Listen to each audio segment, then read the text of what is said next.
Buddha Gautama telah membabarkan banyak khotbah dan ajaran semasa hidupnya. Tetapi apakah kamu mengetahui apakah yang menjadi khotbah pertama dari Buddha Gautama? Ya, benar. Khotbah yang dikenal dengan Dhammacakkappavattana Sutta merupakan khotbah dan ajaran yang pertama kali dibabarkan oleh Buddha Gautama. Khotbah ini diajarkan dan dibabarkan kepada 5 orang pertapa di Benares. Dhammacakkappavattana Sutta berisi mengenai 4 kebenaran mulia, Cattari Arya Sacani. 4 kebenaran mulia merupakan suatu keadaan maupun kondisi yang pasti dialami oleh seluruh makhluk hidup, termasuk manusia, baik jika mengakuinya maupun tidak mengakuinya. Jika dipelajari dan dipahami secara seksama, ajaran tentang 4 kebenaran mulia ini sangat dekat sekali dengan kehidupan manusia. 4 kebenaran mulia terdiri dari kebenaran mulia tentang dukkha, dukkha Arya Saca, kebenaran mulia tentang sebab dukkha, dukkha samudaya Arya Saca, kebenaran mulia tentang lenyapnya dukkha, dukkha nirodha Arya Saca, dan kebenaran mulia tentang jalan melenyapkan dukkha, dukkha nirodha gamini patipada Arya Saca. Kebenaran mulia tentang dukkha menyatakan bahwa kehidupan pasti terdapat dukkha. Banyak yang mengartikan dukkha sebagai penderitaan yang timbul akibat ketidakpuasan. Semua manusia pasti mengalami penderitaan. Secara umum, ada 3 jenis penderitaan, yaitu penderitaan biasa atau alami yang disebut dengan dukkha-dukkha, penderitaan karena perubahan viparinama dukkha, dan penderitaan karena badan jasmani atau sankhara dukkha. Penderitaan yang biasa atau alami itu seperti berdiri dalam waktu yang lama, duduk dalam waktu yang lama, yang pasti menimbulkan perasaan pegal, capek, dan menimbulkan penderitaan atau dukkha. Hal tersebut merupakan kondisi yang alami terjadi. Penderitaan karena badan jasmani adalah karena memiliki badan jasmani manusia, seperti merasakan kelaparan karena tidak makan, merasakan sakit flu karena bermain hujan, dan lain sebagainya. Penderitaan karena perubahan merupakan jenis penderitaan yang diakibatkan oleh kemelekatan.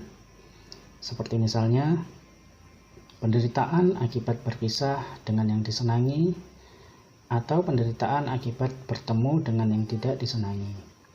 Misalnya ketika kita sangat menyayangi benda yang kita punya. Contohnya handphone. Suatu ketika handphone tersebut hilang. Kemudian kita merasa sedih. Kondisi tersebut adalah penderitaan. Penderitaan yang terjadi karena kemelekatan, karena pandangan yang salah, adalah jenis penderitaan yang paling sulit dan lebih sulit untuk diatasi. Kebenaran mulia tentang sebab dukkha menyatakan bahwa sebab dari dukkha atau penderitaan tersebut adalah adanya keinginan atau tanha yang menimbulkan kemelekatan. Keinginan yang melekat menimbulkan suatu pandangan salah atau kegelapan batin, awija. Pandangan yang tidak memahami terjadinya perubahan, atau suatu pandangan yang menganggap kondisi yang nyaman bertahan selamanya. Maka, jikalau kondisi berubah akan menyebabkan perasaan sedih, marah, kecewa, dan sebagainya, yang merupakan sebuah penderitaan. Sama halnya seperti kasus kehilangan handphone yang sebelumnya disebutkan tadi.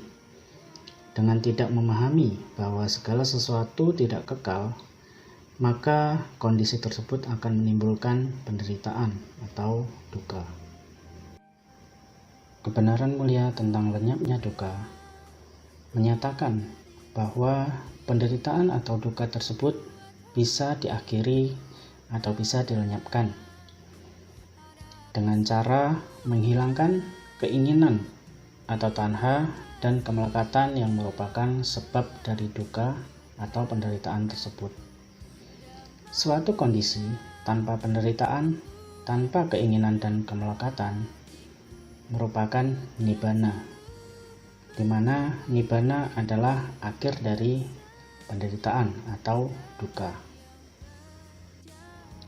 Kebenaran mulia tentang jalan untuk melenyapkan duka menyatakan tentang jalan untuk melenyapkan penderitaan atau duka dan mencapai nibbana yang merupakan akhir dari penderitaan atau duka tersebut. Jalan yang dimaksud adalah jalan tengah yang menghindari pemuasan diri akan kesenangan duniawi dan menghindari penyiksaan diri secara ekstrim.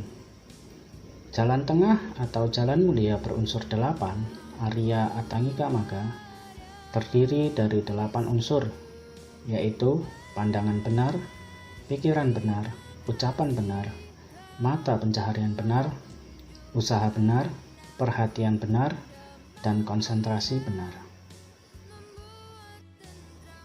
Pemahaman akan 4 kebenaran mulia akan membantu manusia dalam menghadapi permasalahan di dalam kehidupan sehari-hari.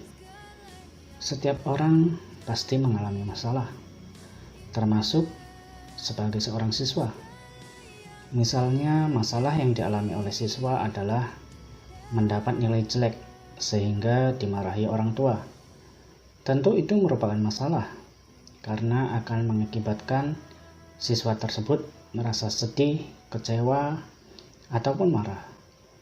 Dengan memahami 4 kebenaran mulia, maka siswa tersebut akan menyadari bahwa mendapat nilai jelek dan dimarahi orang tua merupakan penderitaan atau duka. Tetapi apakah harus pesimis, pasrah, dan menerima begitu saja? Tidak. Sesuai dengan kebenaran mulia kedua, bahwa setiap masalah pasti ada sebabnya, sehingga siswa tersebut harus menyelidiki apa yang menyebabkan mendapat nilai jelek. Oh, mungkin karena tidak memperhatikan kegiatan pembelajaran, mungkin karena sering ribut di dalam kelas, atau mungkin karena tidak belajar, dan lain sebagainya. Ada banyak sebab yang menimbulkan siswa mendapat nilai jelek. Kemudian, langkah selanjutnya adalah sesuai dengan kebenaran mulia ketiga tentang akhir penderitaan atau duka. Maka, apakah masalah yang dialami oleh siswa tersebut bisa diselesaikan? Tentu bisa, yang artinya di dalam kehidupan sehari-hari kita harus selalu optimis karena setiap masalah pasti ada solusinya. Nah, kemudian kebenaran mulia yang keempat, yaitu tentang jalan untuk melenyapkan penderitaan atau duka. Bagaimana cara siswa tersebut untuk menyelesaikan masalah? Sesuai dengan jalan tengah yang telah dijelaskan, dimulai dari pandangan benar. Siswa tersebut harus memiliki pandangan benar bahwa setiap anak adalah cerdas. Dirinya pun bisa memperoleh nilai yang bagus. Kemudian, pikiran benar. Memiliki pikiran yang optimis bahwa dirinya juga bisa mendapatkan nilai yang bagus. Ucapan benar, perbuatan benar, dan mata pencarian benar berarti siswa harus mengendalikan ucapan dan perbuatan selama kegiatan pembelajaran berlangsung, tidak ribut di dalam kelas, dan melaksanakan tanggung jawabnya sebagai seorang siswa. Usaha benar artinya siswa tersebut harus berusaha dengan sungguh-sungguh, berusaha dengan sekuat tenaga, yaitu belajar agar mendapatkan nilai yang bagus. Perhatian dan konsentrasi benar, maka siswa tersebut harus senantiasa fokus dan konsentrasi selama kegiatan pembelajaran berlangsung. Nah, dengan mempraktikkan jalan tengah dalam menyelesaikan masalah, maka setiap masalah yang dialami seseorang di dalam kehidupan akan bisa teratasi. Memahami 4 kebenaran mulia dengan menyadari bahwa hidup adalah penderitaan tidak seharusnya menjadikan sebagai pribadi yang pesimis, tetapi justru menjadi sebagai pribadi yang optimis, di mana setiap masalah yang dihadapi pasti dapat diatasi. Dengan meneliti dan menyelidiki sebab timbulnya masalah tersebut dan melaksanakan solusi atau langkah-langkah untuk menyelesaikan masalah.